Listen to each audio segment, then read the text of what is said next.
fact that it does have his Odd Rogue, does have his Zulok as well on top of that. And it's some of those decks where it can kill off those kind of aggro decks very early, just considering the circumstances of what he gets in his mulligans. So yeah, he definitely made the right move doing that. Yeah, we can see here, obviously, the Odd Rogue being the opening deck for Jambre against HelloLeeroy's Shadowwalk Shaman.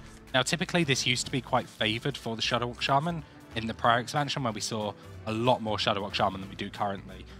And I think that's probably still going to be true here, but cards like Vicious Fledgling, if they don't get answered early, they snowball really quickly, much quicker than Leeroy would be able to get out this Volcano. It might even force out a Queen Volcano if he's able to get Wind Fury on it, get a Cold Blood on it, and just put this early pressure on. And if Jambre can force out cards like the Volcano very early, it might leave Leeroy with no way to deal with these boards that Jambre will be able to present. Yeah, we're going to see a lot of patience from these players because they know what it's to play for. It's like we mentioned before, with these two players, you expect them to be in that 2-1, maybe even 3-0 in terms of how they do in the Swiss. But to see both of them at 1 and 2 now, to play for survival rather than to even qualify, it's very interesting to see. But as you can see with Leeroy, at least he's got some cards to keep him going. As you can see from the start, he's got his Acolyte to get some more card draw for later. He's got the Volcano, things get a little bit out of hand. Over 2 Acolytes and of course that Volcano for later, at least he's got, like I mentioned before, with that first one until that other Acolyte came, plenty of card draw for later. Yeah, I think another key card to look at for HelloLeeroy here is the Gluttonous Ooze. So Odd Rogue very often is just going to be playing Dagger on turn 2 and might not be swinging because he doesn't have sort of an easy turn to re-dagger here. So if HelloLeeroy chooses to coin out the Gluttonous Ooze or even just hold it for a turn to try and test a Vicious Fledgling, it really throws a spanner into the works of Jambre, really, because it makes it awkward to get the dagger back up. The Gluttonous Ooze would contest a Fledgling if it was coined out, and that's not really a place Jambre wants to be, so definitely interesting to see what we do here. The Deadly Poison might change it now, because Jambre will be quite happy to see the Ooze with the Deadly in hand, because then the Deadly Poison is always going to be pushing damage, and we can see there he actually chooses not to swing the dagger, and Leeroy is just going to coin out the Ooze, which makes sense here. Yeah, it's very easy to just bring out the Ooze straight away because you don't expect him to have Deadly Poison so early, and of course maybe if he waited to that turn 3 he could have done, but by then he could have used his weapon on any other minion he would have had now, and that Ooze wouldn't have been as cost effective. So it makes sense as to why he did it so early, but it's another 2 mana he's got to use, so it will delay him a little bit further, but nothing too much. Yeah, the Deadly Poison here is actually a huge pickup for Jambre because now that HelloLeeroy used the coin, he knows that Coin Volcano is not an option. So now he just kind of has to think of, if I play this Fledgling going into his 4 mana turn, what cards am I scared of? And that's going to be cards like Hex, which obviously we can see aren't in hand. Jambre might choose to try and play around it, opting not to. I think this is really good from Jambre here. By using the Vicious Fledgling and the Cold Blood on the Diamol, he's actually created 2 threats for HelloLeeroy. And HelloLeeroy can't actually answer 2 threats currently. I mean, we can see that there'd be a Glacial Shard to freeze 1. There's a Mind Control tech for a bit later if Jambre gets wide, but it's just so difficult for Shaman to deal with 2 threats on such a low mana total here. And so Leeroy's done a great, Jambre's done a great job here of putting Leeroy in a difficult position with that.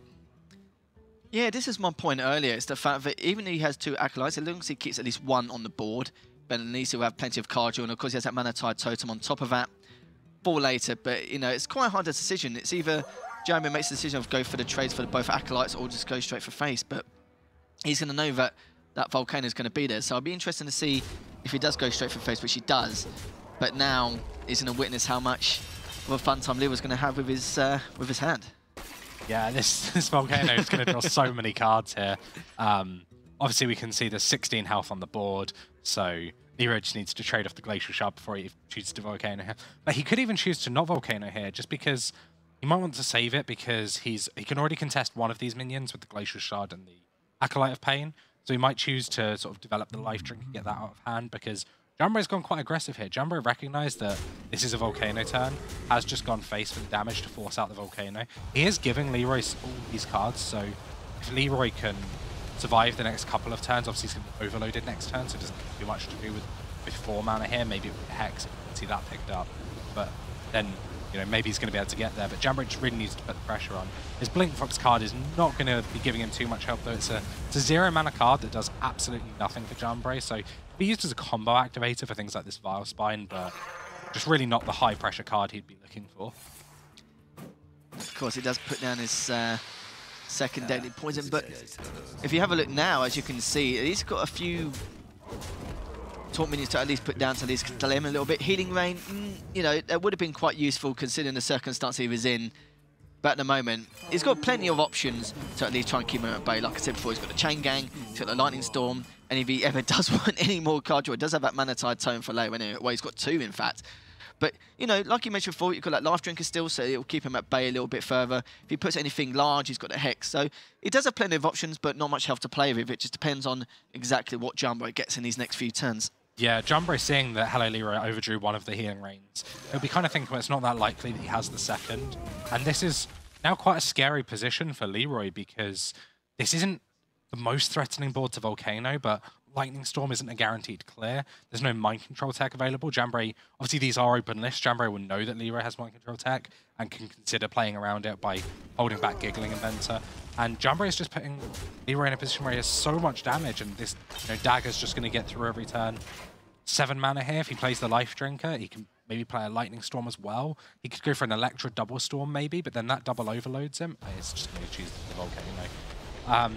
Leeroy didn't really think about that too much. I think he could have considered the Electra Storm maybe a little bit more, just because that way he still has the Volcano in hand, but I can understand why he did just go for the Volcano, recognizing that he can't have anything beyond the board and doesn't really want to overload for 4 going into this turn.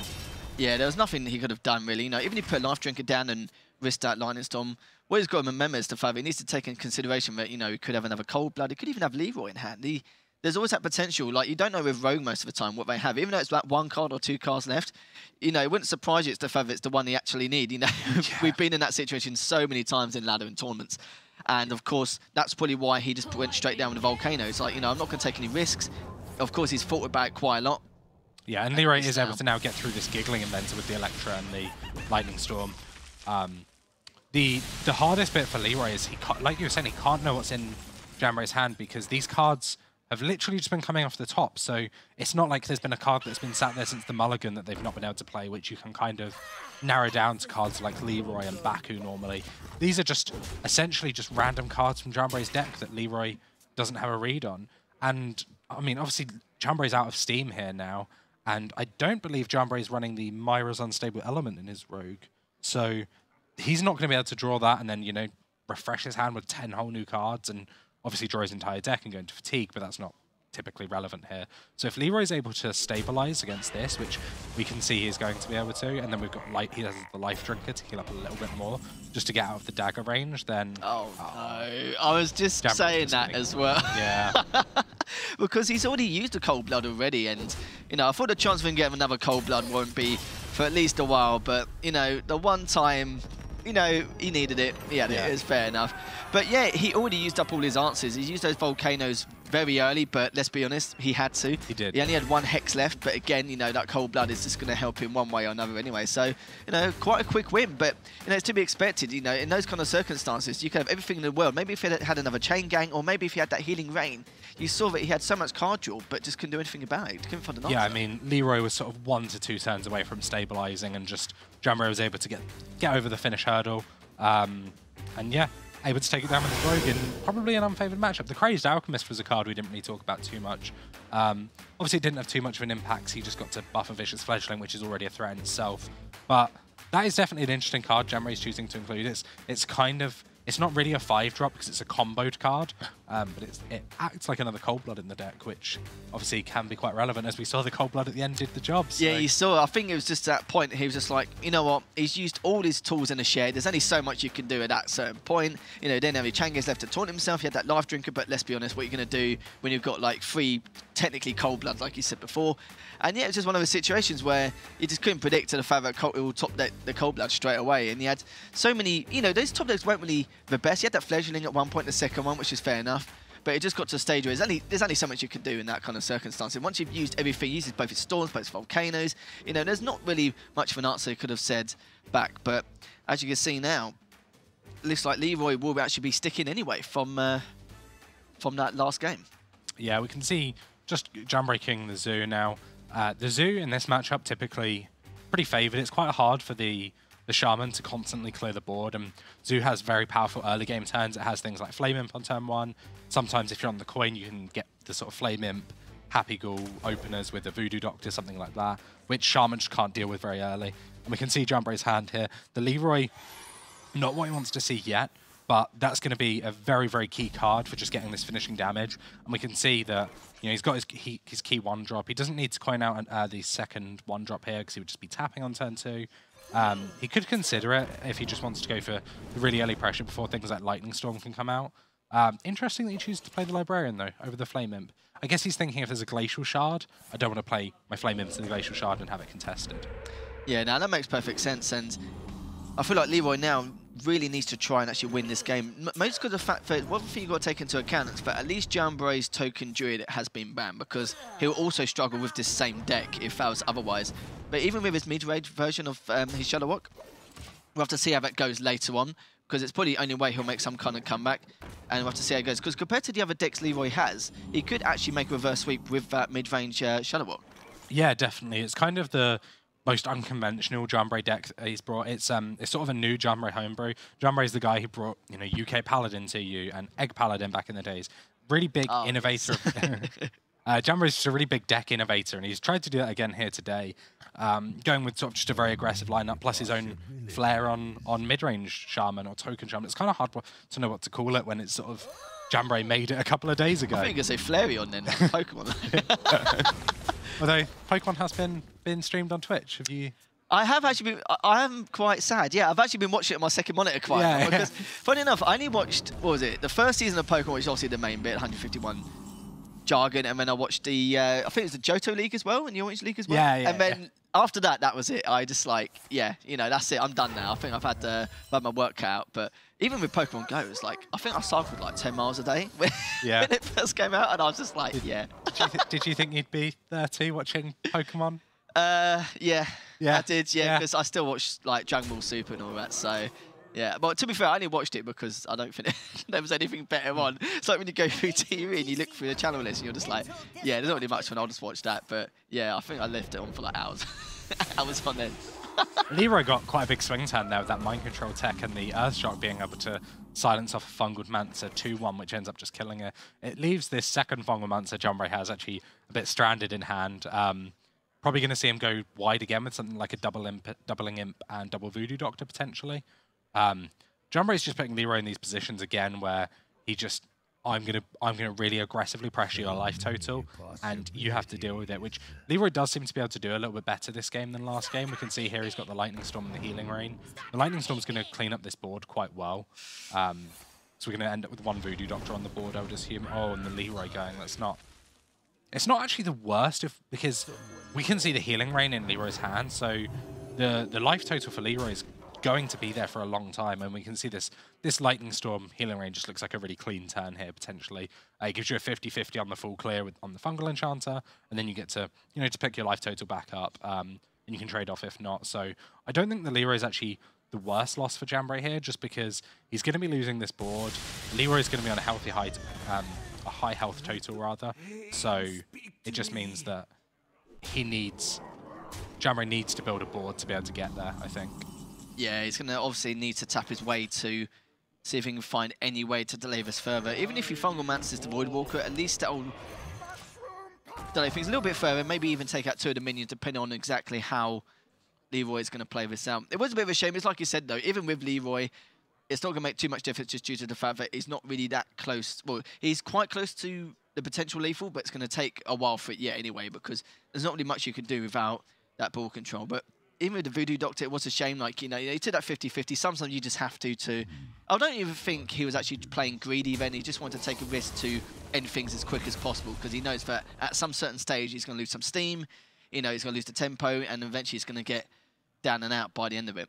Yeah, I mean, he just knows that Leeroy's deck obviously has the inevitability with the Shadow Arc, and Jambre just definitely runs out of steam. Even with this life tap, sort of going for 2 cards a turn, it's just not. It just doesn't really get you there against things like Hagatha, Lightning Storm, Volcano, another Mind Control attack, Chain Gangs that you have to trade into. We can obviously see there's double Volcano and Hagatha in hand for Leeroy. So Leeroy's looking pretty good this game, probably feeling quite good about it as well. We can see here that Jambre is probably just going to have to go all in with his minions here and say, well, you don't have another AoE. And obviously we can see that the Hagatha is pretty clean on this board. Yeah, I think Leeroy's going to be pretty happy to see all this come out. Yeah, he's going to be loving life right now.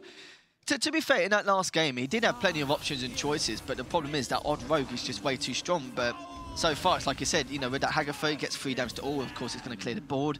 And Jambre may tap and tap and tap, but, you know, at some stage, these next 3 turns... Yeah, I think Jambre was considering the concede that turn just because turn 8 as Zoo, you don't really like to see your opponent on 30 health with cards in hand and a hero power that generates more spells. So and the fact that he can Acolyte now and Volcano for even more card draw on top of that, and he's got the chain gangs as well. Yeah, I think Leeroy can probably just play sort of any combination of his hand here and probably take the game. Maybe Jambre can pull something out. He doesn't really have any sort of comeback mechanic in his Zoo Warlock. He has got the Solarium, which obviously he'd play him, be able to draw 3 cards, and potentially being on such a high mana total would be able to play them all, but you know, Leeroy's got the other AoEs, so Leeroy at this point just has to try and figure out what's the only way Jambre can come back, and how do I avoid that? That's right, and at least he's got that Bloodlust for later, if he does manage to keep enough minions on the board, of course. Jambre will be at least trade 1, but even then we'll have to see. That card is obviously, yeah, not too pointless this time being. Keller says probably a little bit too late as of now, but at this stage now, it's not only so much you can do. Like you mentioned before, he's got that Volcano, and even if Leeroy's still got ball control, we could even end things in a couple of turns. And with those fast sights on top of that, it's not looking too good for him. No, definitely just Leeroy in the driver's seat here. Jambre's kind of out of questions to ask, and Leeroy's still got a dozen answers ready to go. He's just chilling now, and he's yeah, really waiting. It'll be interesting to see whether Leeroy wants to try and go aggressive and close this game out quickly, or just sort of take the inevitability approach of saying, I can do this. I win in the long game here. You're nearly out of cards. You're nearly out of life.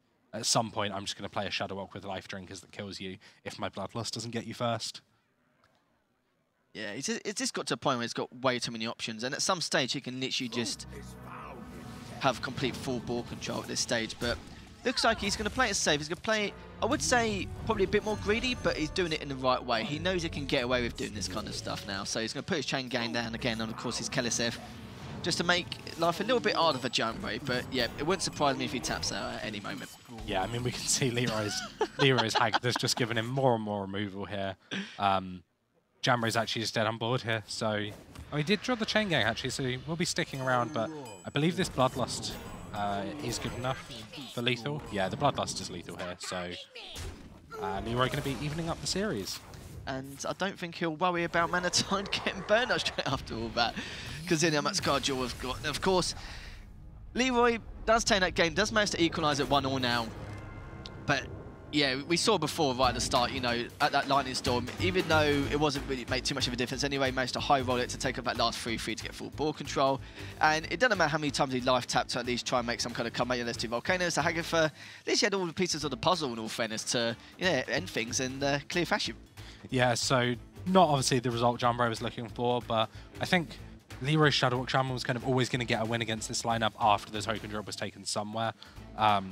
So I don't think he'll be too sad about losing that matchup. He's still got the Zoo into Death Rattle Hunter, which is pretty favourable for the Zoo. The Zoo usually does a very good job at killing the Hunter before it can do things with its eggs and have a board of 5/5s and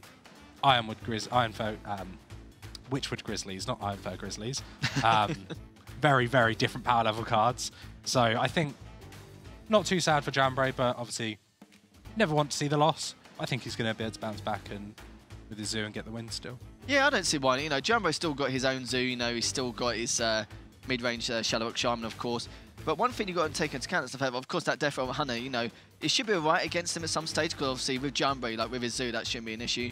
But of course, with that Druid, I think that's going to be the talking point. That's going to be deciding whether how well we actually go in terms of the matchup. I think that's more of a case of like what card he actually gets at the start with his mulligan and how he progresses from there. Because, you know, it's quite aggressive decks he's going to have, and it depends to see how he's actually going to take that out with his Zoolock or his mid-range Shadow Walk Shaman.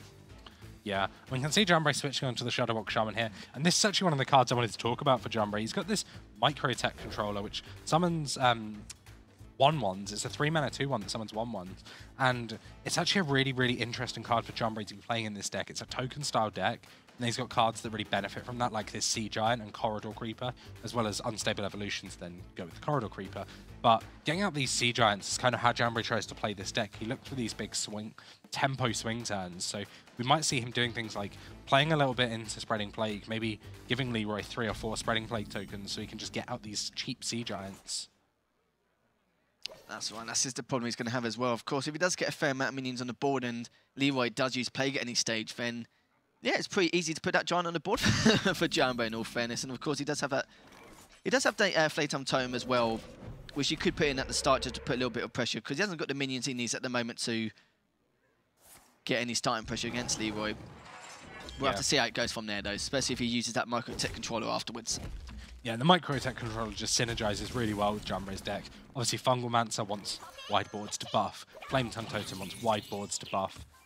He's even got things like Thrall Deathseer, and just getting 3 drops off of these 1/1s is pretty powerful when they came on your 3-drop already. So just a fairly high pressure card for Jambre's deck, even though it doesn't seem it just being a 3-mana 2/1 that summons 1/1s. It just, Jambre's really constructed this deck very interesting, and we've seen some variants of Token Shaman throughout Hearthstone, and it seems Jambre is just trying to bring it back. I do like this from Leeroy so far. Still being very patient with his swipe, of course. You know, with the Druid, don't have too many of these AoEs, and with his swipe, of course, he's going to delay things as much as possible until he actually needs to use it at some stage. But, you know, he has got some options. Of course, sadly for him, he can't use that Fungal Mancer this turn. If he could, that would have been a great way to maybe dodge that swipe a little bit. But right at this stage, we'll have to see how it goes. We'll have to see if Leeroy even keeps those minions on the board, but it depends what else Jambre plans to put on. If he does put that Flame Tongue Tome down, or if he just leaves it. I think that's one of the decisions he's trying to make. But yeah, of course, with Leeroy now, he's got to decide whether he takes it down now, or if Jambre gets a free way of getting those Fungal Mancers. It's a good use. Yeah, it seems like a very weak swipe, but if we actually look at Leeroy's hand, he's his mana's kind of locked up for a lot of turns. So he's obviously got the swipe this turn if he wanted it. Next turn, it kind of naturally makes sense that he has a Giggling Mentor or a Starfall. So I don't think... And then obviously he has the Spreading Plague, the Ultimate Infestation at the end, the Dream Petal Florist if he's able to get something he doesn't mind discounting or just tempoing it out. So it seems like a really weak swipe, but it wouldn't have actually been the worst swipe in the world. I do think this is maybe a little bit stronger just because Fungal Mancer into this isn't that great anyway, and then he can Starfall afterwards or swipe and use the Spellstone. But that was definitely an interesting point. Leeroy has sort of a lot of answers to wide boards, because also an argument for not using the swipe is that, well, he's got this Spreading Plague. You know, he wants to get as many 1/5 tokens out of that. He's got the Branching Paths in hand, which with a big Spreading Plague board, if you go for attack, that's just a lot of counter pressure in a deck that typically doesn't have too much. Yeah, I think you're right there. With Leeroy, of course, he knows it doesn't really matter when he uses his swipe. It's either going to be now or later. At some stage, he will have to deal with both of those Fungal Mancers, but I think he wants to save it to make it, like I said before, as cost-effective as possible. So at some stage where, you know, it does get to that stage where he does need to use it, then that's fair enough. But it's going to be very difficult to try and decide when that possibility will be. But at least he'd use one now, so at least that's one less thing to worry about. But of course, when he gets that Sea Giant down, he'll have a, not an issue, but like, you know, he will be able to deal with it, but it's just a matter of when he'll actually put it down. Yeah, I mean, we can see Jambre's hand. He's got this Thunderhead in hand, which gives 1/1 tokens whenever you play a card that overloads. So he has 2 overload cards, the Lightning Bolt and the Voltaic Burst, and he has the Flame Tongue, so he can use those. He can generate those 1/1 tokens, use the Flame Tongue to trade up into things like Spreading Plague if he wants to. It also helps make Starfall, things like Starfall, a little bit worse because he hasn't traded his board in, and he's also got... He trades those minions off already so that AoE doesn't really clear them because they're already dead. So definitely an interesting situation for both players here, and I'm not sure either know for sure what the right play is, because I mean this is quite a new deck. This will be quite difficult for Leeroy to play around. He won't... I mean, I'm sure he's been practicing today against this deck just because he hasn't seen it before. I'm sure he messaged someone, asked them to help him out in practice, but it's definitely just interesting when someone brings a brand new deck that they've made, and Jambre's been doing pretty well with it on ladder. I mean, I know he got to sort of top 200 playing this deck. I think it's just a lot of benefits playing things that people don't know how to play around. That's the thing nowadays, you know, you don't really get enough of that. Obviously, you get some people who net deck and then maybe change a few tech cards to make it more in their favour, depending on the certain matchup you're playing against on ladder, or maybe in a tournament scenario. But it seems like now, yeah, you're right. Like at this kind of stage, Leeroy's struggling to find an answer. But one thing you've got to take into account, but he does have 2 swipes, so he can clear this board if he has to. But and of course, he has that Starfall, so he's got the option to do that. But it's a matter of if he wants to. And it looks like he will anyway. And of course, he will trade off with that 3-1. And no, I think that's one of the main things. I think Leeroy will be a little bit more comfortable. He now is in a situation where, you know, board's clear, but at least that way he's got Plague and 2 swipes to kind of keep him at bay. And he's got the infestation in a few turns' time for any kind of situations that happen to try and get any card draw. But, you know, that Plague's looking quite good at the moment. Yeah, Leeroy's kind of just got the perfect answers here for a token druid. Sorry, a token shaman. Obviously, like you said, the double swipe, the spreading plague. He's had the Starfall we've already seen. And he's also got this twig, which obviously it's at 3 charges at the moment. He's going to be able to swing it this turn, break it down to 2. But that's going to be able to allow him such a big tempo swing. He's got the ultimate infestation in hand, so there's a lot of merit to just using all his cards, breaking the twig, or casting ultimate infestation, breaking the twig, and then playing a whole new 10 mana with all the cards you've just drawn. So Leeroy's definitely in the driver's seat this game. It's just kind of trying to navigate how greedy he can be with these resources. Jambre's not playing things like a Bloodlust, so there's not too much burst that can come out. There's things like the Flame Tongue Totem, like the Lightning Bolt, but overall the burst is, a lot of it is just kind of what you see on board, and Jambre wants to be getting cards like this Sea Giant out. So Leeroy, recognizing that Sea Giant's kind of a big threat here and choosing not to Spreading Plague that board, but instead just swipe it, clear it off, and make Sea Giant a lot more expensive to get out. Yeah, with that Death Sheep as well, it's a shame. I think he would have wished to have had that on that last turn, but sadly for him, he doesn't anyway. But it's like we mentioned before, Jambre knows he has that Plague, but now Jambre is probably thinking to himself, well, if he had Plague, surely he would have played it last turn. So it's a potential, well, you could say it's a possibility, but maybe Jambre's made the wrong play, and Leeroy's actually faked that he has another Plague, and now's, well, better time than ever to even use it. Yeah, we see Jambre smiling there. I think he's kind of expecting the Plague, but then he's got this Thrall Death Seer, and he can evolve these minions and just kind of build a board that this Plague doesn't really contest. You can see Jambre not really reacting there, so maybe he was just quite expecting the Plague to be in hand. We can obviously see Twig's able to come down next turn, so he wants to break it and, you know, refresh his mana that's available.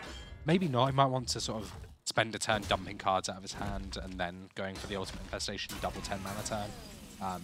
Jambre here, during the Voltaic Burst, might choose to just play that and go for bigger minions, or he might just use this Flame Tongue. I would imagine we'll see a Thrall here from Jambre, just because, yeah, it kind of makes... he's actually just choosing to trade off some of these. I guess it makes... because he can play the Voltaic Burst and generate more tokens with the Thunderhead on board, it's an extra 4 tokens. It does make sense to abuse this Flame Tongue, get some of the trades up, and sort of damage this board a little bit.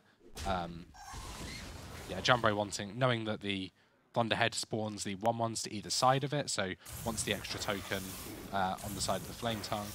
Yeah, perfect, gets that. So just going to be able to clean up as much of the board as possible and then play this Sea Giant and Thrall.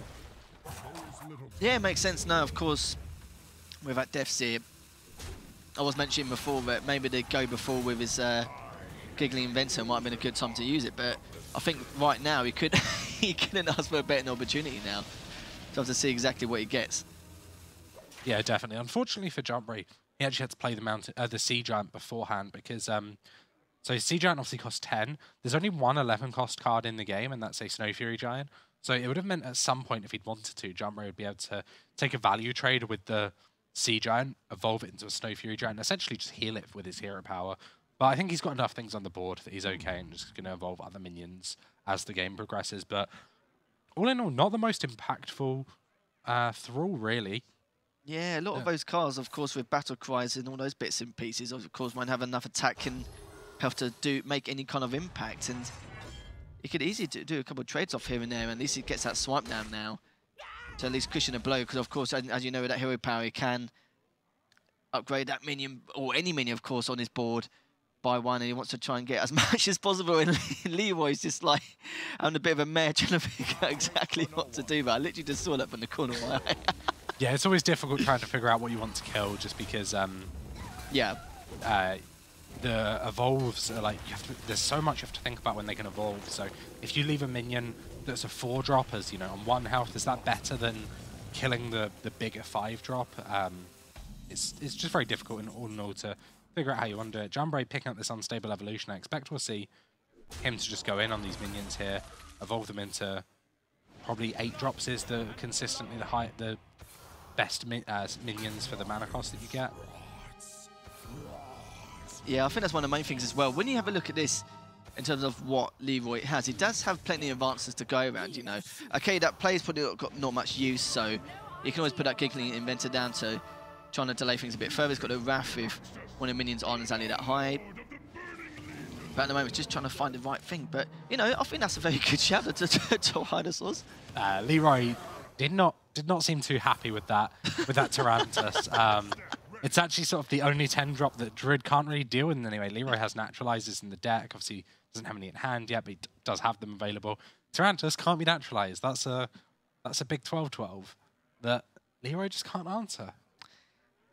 He can maybe delay it. It's like I mentioned before, with the Giggling Inventor and stuff, at least he can hold it back, but he's just got to try and figure out a way of how to kill it, because it's just going to get to that point now where, you know, eventually Jambre will trade until something happens. But of course, he will put that Malfurion down, not just to get the 5 armor down, but I assume he will get his 2 1/2s on the board to try and take out, which is a fantastic answer, because now Jambre, depending on what his next couple cards are, isn't going to have too much trouble. But that Chain Gang, you know, it's not going to do too much considering the circumstances in with those spiders. Yeah, it's not enough to protect this Tyrantus, because Leeroy can just choose to Wrath through one of them or Hero Power one of them down.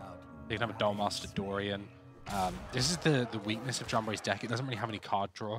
So Jambre literally just gets 1 card a turn now. He can evolve the minion with his Hero Power if it's not particularly well statted. And look at that armor. Yeah, Leeroy's just... fair amount. Leeroy's got double Ferocious Howl in hand. He can gain a lot there. We can see that he's actually just going to go for the Dream Petal Florist, it looks like. You might want to try and consider playing the Giggling Inventor first, just because it's pretty good against Jambre's style of board anyway. But also just because you really want to land this Dream Petal Florist discount on either Azalina or Togwaggle to pull off the combo, which I definitely don't think Leeroy's going to need to be able to beat what Jambre is able to do now. But it's kind of just... There's not really too much upside to discounting this Giggling Inventor that much, I don't think. Yeah, I think it's got to a point now, it's literally just a matter of time, and it was a shame really, because I think Jambre thought he had the answer, and even then he would have to survive at least a couple of turns to keep it in packed. But, you know, with that Malfurion, of course, was the perfect answer for him, and I don't think from the top of my head there's not really much of another answer he could have dealt with to even do that. So he had that right time with that infestation earlier to take out that giant, and with that Malfurion to kind of complement it, you could say, really helped in a way. But of course, at least he will turn that Giggling Inventor into something which he was hoping was a little bit more half decent, but wasn't really made too much of an impact, in all fairness. That Necrotic Geist definitely interesting here, though. So I can't imagine people have played that card too much. It's the whenever a friendly minion dies, it summons a 2/2, I believe. I believe that's the minion that Jambre's just evolved into. So if Leeroy can clear off these Giggling Inventors, Jambre's just going to get 2/2s out of it. So it's pretty good. Yeah, so as the Necrotic Geist, just thank you, production. Just wanted to check, you know, make sure, because who plays that card? It's terrible. But it's actually quite good in this scenario. I mean, I don't know if it's going to be able to get Jambre there. Leeroy's on 35 at the moment. We can see he's got, you know, obviously the Malfurion Hero Power. He's got Azalina. He's got the Togwaggle. He's got the Giggling Inventor. So all he needs now is time, really. Yeah, it was like I was going to say earlier as well. You know, he did have that Wrath, which sadly got burnt, but it didn't really matter anyway. Thanks to that Spellstone. And I'm just wondering what else Jambre can really do right now. Yeah, sure, fair enough. He's got, you know, that Hero Power to at least upgrade things here, there, and everywhere. But in all fairness, he's just delaying inevitable. There's not really so much he can do. But look at Leeroy. He's got all the answers. Got, you know, a free Giggling Inventor. Of course, he can Hero Power to 3 armor every single time, and he's got another 12 armor on top now. So yeah, it's looking more and more bleak. And at some stage, Jambre will tap out and realise there's only so much he can get done at this stage. You don't think that Lightning Bolt's going to get it done? Well, I don't know. If it can do 34 damage, maybe 37 if he Hero Powers. How many Malagos do you reckon Jambre needs to evolve into for that to be lethal? 7 or 8, I think. That sounds about right. Yeah, so, you know, sort it out, Blizzard. Get, you know, don't make it a legendary card. Okay, Jambre, try and figure out how to get 7 Malagos on board and then go for that Lightning Bolt. That's your out here. I'm not sure if he can do it, but Jambre's a clever guy. So he's obviously Shadow Walk's a good card. Jambre playing it so quickly, he's broken the Spectator. And now the Thrall Battle Cry coming off from the Shadow Walk, and Jambre's just going to give it up there, and recognising that That game is over. I mean, to be honest, that's kind of what we expect going into this series. The token decks typically struggle with Druid at the moment because they have cards that Spreading Plague. Leeroy's got techs like Starfall in the deck. Giggling Inventor is just a great card for dealing with lots of really small things because it's quite awkward to get favourable trades through. You have to trade your 1 health things into 1/2s with Divine Shield. Yeah, it was quite interesting because in that first game, we didn't really have much. Well, he had plenty of card draw, but we know odd rogues. Like last game, you know, he had plenty of AoEs to deal with any kind of scenario he was put through. And this one is kind of the same thing. You know, he had the 2 swipes, he had his Starfall. You know, you could say he had all the answers, and even to bait him into using that play, well, making him think that he didn't have that plague until that stage. You know, that was some really good plays by Leeroy. You know, at some stage, you know, some people will say it's a greedy play, but that's more of a technical play in terms of how he wanted to use that play to benefit him more than how it will do for Jambre. Yeah, I think we're going into this. We're kind of at the really difficult point for Leeroy now, where all he needs to get a win with is this Hunter, and Jambre's lineup is just so favourable into Hunter across the board. Jambre's got the Zoo left and the Token Shaman. Jambre's been saying that he thinks this Token Shaman deck really just does so well against Hunter. That's kind of part of why he was so successful on ladder with it. He just kept getting into Hunters and things that have a similar playstyle where he's able to punish it with decks like Token Shaman, where he's able to just build wide boards they can't deal with and then push for lethal. That's right, and of course with the Zoo, you know, you can finish things up really quickly at that stage. You know, it's only some turns or some card you don't have. For example, you may get one of the eggs down, but if he does anything to initiate the death route or anything like that, you know, one of these small things can make a big difference, especially against with a Zoolock, of course. Yeah. So Jambre has a pretty good hand. Didn't waste any time keeping 3 of those cards. Leeroy's in a really difficult spot because Mossy Horror and Deathstalker Rex are both so good against Jambre's deck, but they're so slow. So Leeroy kind of has to figure out, you know, how much can I keep these versus how much am I just going to get run over if I go in, if I keep 2 6-drops in my opening hand. Do I want to keep this play dead in case I top deck an egg, like you were saying? And like you were saying with the egg, if Leeroy does have activators and Jambre trades off the egg, then obviously he gets the 5/5 there, so it's kind of a negative tempo swing, but denying activators on an egg is a really big deal. Leeroy picking up a tracking here, which is pretty good on turn 1. He can kind of thin out his deck a little bit, find a card he kind of wants. Hopefully he doesn't have to throw away cards he doesn't want. So this is a little bit awkward for Leeroy because they're all situationally quite good. I mean, probably not the use here because Terrascale Stalker is kind of the same stat line, but with much better impact on his deck. But the Witchwood Grizzly is just pretty good as a defensive tool that Jambre might struggle to get through. Yeah, I think he made the right move there. Of course, he could have had that taunt anyway, just due to the fact that with the Zoolock. So I think I've got Zoolock on the brain. I've got to try and stay away from that. But no, yeah, you're absolutely right. You know, we've all been in that situation before with Death Route Hunter, where you know sometimes we'll hit the nuts and we'll have the egg and then like maybe a stalk or something or anything just to try and trigger the death rattle.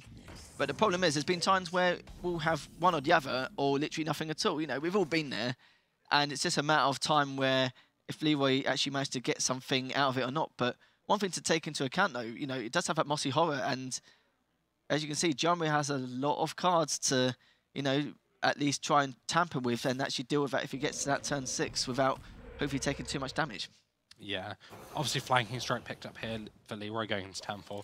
Jambre's kind of playing around that by not Flame Tonguing and trading up with this Firefly here because the Flanking Strike on the Flame Tongue totem would just be such a devastating loss for Jambre because then he wouldn't be able to favourably trade back into it. You'd have to commit so many resources into killing the 3/3.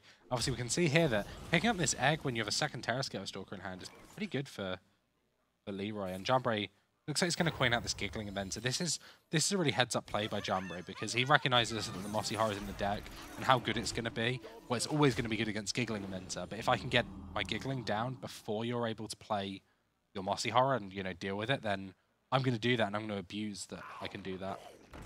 I think the other thing to take into account as well is the fact that the Sea Giant's going to be much cheaper and, you know, it will get a little more impact out of it.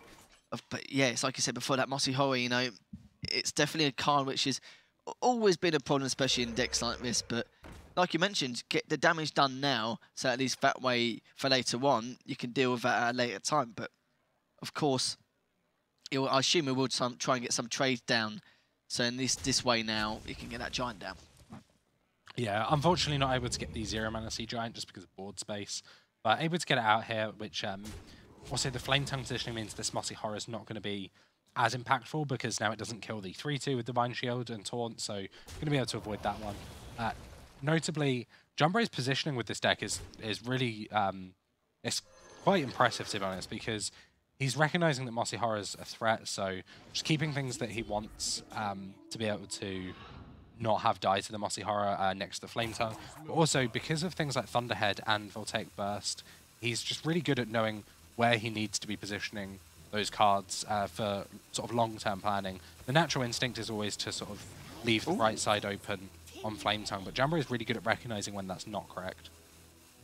Yeah, and he got, as I say, not too bad getting that 4-4 down as well. So it makes that Mossy Horror look pretty bleak. You know, I was mentioning before how, you know, it could cause quite an impact in terms of what you can do in this kind of scenario. But with a Spider Bomb now, he's going to have to high roll in a few ways, but does take it at 4-4. But that Giant probably would have been a bit better, in all fairness. Yeah, it'd been pretty devastating for Jambre if the Giant died there, but this is actually just going to be a lethal setup for Jambre, the Lightning Bolt, and able to take it quickly against the Hunter. And that's kind of what we were saying, that this is going to be the sticking point for Leeroy. Can he get this Hunter through? Jambre's lineup is just so favoured against it, and Jambre evening out the series, but he probably kind of expected that. I think it was probably no accident that Leeroy's left his Death Rattle Hunter to last.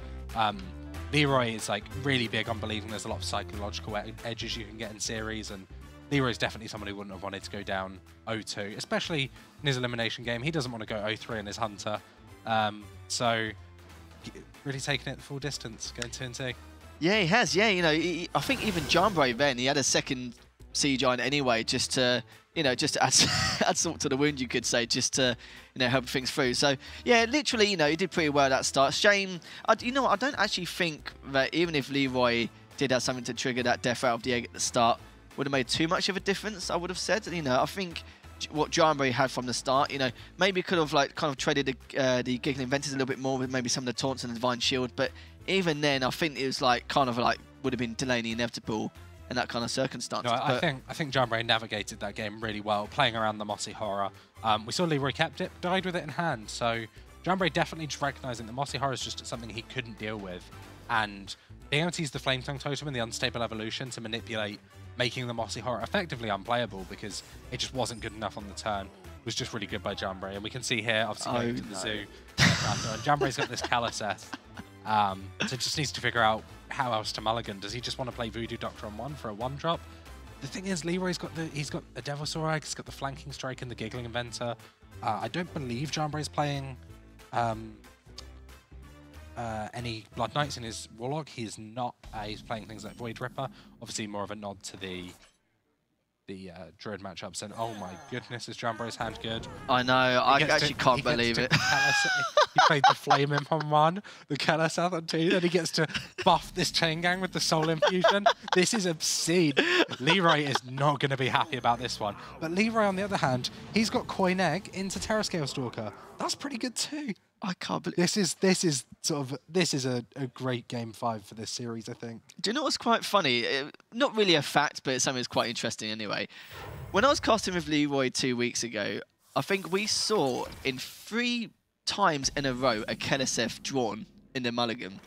And now the funny thing is, Leeroy will probably think, oh no, it's not going to happen again. But now for him, it's at a bad stage at this point where, you know, he's got the Kalaseth, he's got the, obviously, Flame Imp on turn 1 to start off with straight off the bat. Doesn't even need to tap at this stage. And now looking at it, you know, Leeroy's got a lot to contend with, and there's not even so much he can do, because we got to remember, with that Mossy Horror that Leeroy has, if that Kalaseth hasn't helped in any way, what shape or form, then of course with the Void Ripper and anything he gets in terms of card draw, that he might be able to dodge the Mossy Horror's 2 and below attacks. Yeah, definitely. I mean, this is a really difficult turn for Jambre because he could just trade off this Kalaseth into the Spider Bomb after going face with the Flame Imp to try and just say, look, these minions can die. Or he can even just play this Voodoo Doctor, then hit with the Kalaseth and try and have the Flame Imp live. Looks like that is what he's going to go for. He doesn't really want to tap here just because it's not too impactful. He'd end up with nothing on the board going into this turn. Unfortunately, losing the 50-50, but I don't think it'll be too impactful here. Obviously, we're going to see the egg come out from Leeroy with the follow-up of either Flanking Strike or Terrascale Stalker, depending on how he wants to go. And Leeroy's going to get the bad news that this is a buff Chain Gang after a Kalaseth. Yeah, it's one of those things you don't want to see at all. And at this stage, you know, even with a Void Walker, he's still got another taunt to kind of help him back with that 2-4. Another Soul Fusion on top of that. Yeah, I don't know if this Soul Infusion is going to be too impactful. Obviously, it's great just getting 2-2 on a minion, and Jambre can sort of empty his hand here of all cards, which just is the best tempo play, which is kind of what he wants to do here. The Void Rip is definitely interesting, though, because it puts a 5-5 on the board, but it makes the chain gangs contest the 5-5, so Jambre definitely got a very interesting decision here. He could even just tap and... Yeah, I wouldn't be surprised in all fairness, and as you can see, Leeroy does have that giggling inventor to, you know, kind of delay things a little bit until he waits for an answer. He does have that Mossy Horror still, but again, not going to be too impactful. But then again, he does have his high main as well, so at least after then, when he gets a few of these minions out, I reckon in these next few turns, if Leeroy managed to stabilise in some way, even with that strike as well, maybe he'll be okay in a comfortable spot, but even at this stage, it's going to be extremely difficult. Yeah, definitely. We can see here Jambre just going and making this Void Walker a 4-6. That way, one of the 5-5s doesn't get through it. He's now got a 5-4 chain gang, which does contest, so Leeroy is going to be able to take a value trade into the 2-4, but Jambre value traded with that anyway prior to the Void Ripper, so it's kind of like just an even trade there. And then the 4-6 is just going to be very difficult to get through. Leeroy is going to be able to remove sort of 2 attacks on Jambre's board this turn, so a Giggling Inventor, just to get through the 1-2s, needs 4 attacks or 4 ways to deal with damage to them or silence or something like that. So this board's going to be sticking for Leeroy. It looks like he's actually just going to... He's thinking about double trading into the Void Walker. The issue is that Jambre plays Despicable Dreadlords, so if that was a top deck here and Leeroy's traded into the 4-6s, that would be a disaster because it would clean up both the 5-5s and the 2-1. So I'd be very surprised to see Leeroy actually go for that. I think I'm much more likely to see him just trade into the 2-4 and the 5-4. Yeah, I would have thought that would have made a bit more sense because even though he trades with the chain gangs, or at least just one minion, at least he'll keep another one at bay at 5-3 to kind of delay things further until he knows exactly what he's up against and what he needs to deal with. Because of course, Jambre will carry on tapping until he finds that answer to at least push through. But now, at this point in time, it makes you wonder really. Of course, you know, he can keep trading. At least he's got another giggling inventor to push him forward. But he needs to try and figure out what he needs to do afterwards, you know, in terms of his mana cost. Yeah, this is definitely difficult for Jambre. I mean, drawing a Happy Ghoul and tapping into a second Happy Ghoul is never great. You want to be playing those for 0 mana, ideally, with Fungal Enchanters and Voodoo Doctors, but not really available. Leeroy took the risk there that Jambre would draw Dreadlord, but I mean, it was obviously paid off here. It was a very, very difficult risk, or big risk to take, I should say, because of just how much he just essentially lost the game on the spot to it, and he was just conceding that, and it's kind of fair enough. I mean, you have to take risks sometimes. I just don't know if that was necessarily a risk he needed to take. This doubling in with the Keller set's quite a nice follow-up, though. Edwards put a Void Walker down. We've seen the Mossy Horror now, and Leeroy is only playing 1, so it makes sense that you can just play straight into it now. You're not worried about these 2-4s anymore or anything like that. And the fact that he's got another strike as well will help delay things even further as well. And the only problem I had with Leeroy is the fact that he could keep using his Giggling Inventors, but he never had enough mana on top of that to put something else on the board, you know? So it gets to that stage where, you know, he's going to run out of taunts, he's going to run out of ways to actually do this. And, yeah, with that Dreadlord as well, yeah, it came a little bit late, but yeah. But to be fair, it didn't actually matter anyway because he made the correct trade from earlier. Yeah, Leeroy might be able to get potentially a big swing turn here with things like double flanking strike. Jambre effectively just trying to figure out if he should bump through these 1-2s now or not. If he just passes the turn, the Dreadlord will take off the Divine Shields, so it preserves a little bit of health on his minions, but I think the health on your minions is kind of not that relevant here, just because... well, the issue is Rexar, actually. That's what Jambre is considering. So ignore my previous thing of it saying it doesn't matter, because Rexar is a very, very powerful card here for Leeroy, and Jambre is just kind of considering, should he play around that? Obviously, we can see... Probably shouldn't, but I definitely understand why Jambre passes if he does now, because it just knocks the Divine Shields off without attacking, so it saves 1 health on each of your minions, which doesn't put them into that crucial 2 range for the Rexar. Yeah, there's nothing really he needed to do. Of course, yeah, he could have traded, but, you know, what's the point, you know? At least he will save, you know, a very small minuscule bit of health to continue on for later, but I think he was just making sure there was nothing Leroy could do to kind of stop him from at least trying to clear any of his minions, shape or form. But I can see now Leroy did top deck that ooze again. It's not going to make any kind of difference, and he's in a really tough spot. I mentioned before that, yeah, sure, fair enough, he's got 2 of those giggling inventors, but they'll delay things, but only for a certain amount of time. And now it's got to that stage where, you know, he's running out of answers, running out of ways to even delay things. And at least with his 2 strikes as well, when he does take out this imp and anything else, you know, not only has he actually cleared a little bit more of the board, but he's got more board presence for himself. So maybe at this stage, you know, he could put his high main down just to have a bit more leverage. So at least that minion dies, you know, at least get another couple 2/2s on the board just to keep Jambre at bay. But even now, with Jambre's position, it looks like he's struggling a little bit. Yeah, so Jambre's kind of, if he goes for the double Dreadlord here, it means that he doesn't need to make any attacks again this turn. If he plays the Flame Imp as well, he goes down to 14. There'll be 6 on board for Leroy if Jambre doesn't make attacks, and which would mean that he would actually just die to King Crush with 6 on board, 14 damage, 14 health, and then the King Crush being it. So he's going to make attacks here. So Jambre definitely giving Leroy the potential to have lethal here. Believe this is just lethal for Leroy. Leroy's just seen it as well, I think, and Leroy's very excited. Jambre's going to get the bad news that this one card is just lethal.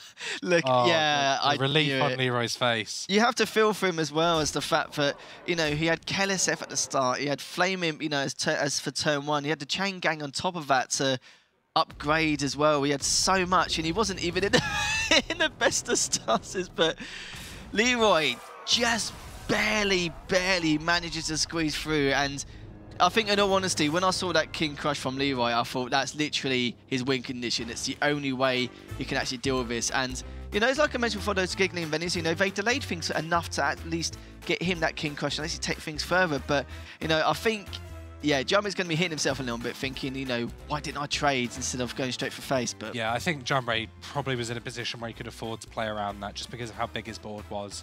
It was kind of Leroy's only out, and I think Jambre, I'm not sure if he just kind of forgot about it or figured it was a fair enough risk to take, but I just think that was something Jambre could have played around, and probably going to be kicking himself about it for a while. Like,